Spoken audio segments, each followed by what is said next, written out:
बजारमा ग्यास अभाव छ तर यहाँ हेर्नुस् त बजारमा ग्यास छैन भन्दा चाहिँ मैले चाहिँ यो पत्याउँछु जनताहरू घरमा ग्यास अभावमा छटपटाइरहेका छन् सरकार भन्छ हामीले पर्याप्त मात्रामा ग्यास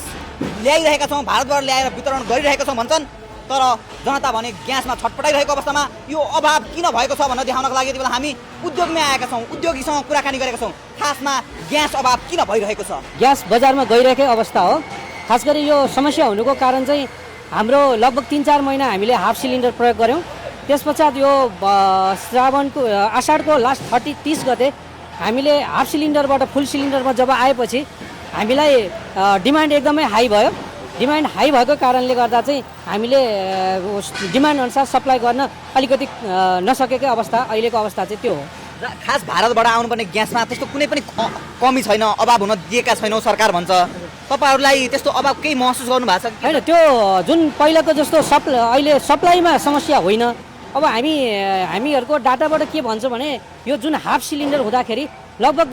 25 देखि 30% चाहिँ हाम्रो इम्पोर्ट नै घटेको अवस्था हो त्यो लगभग 3-4 महिना त्यसरी हाफ सिलिन्डरमा आउँदाखेरि आइएलएमको इम्पोर्ट पनि घट्दाखेरि त्यसको ब्याकलग त्यसको जुन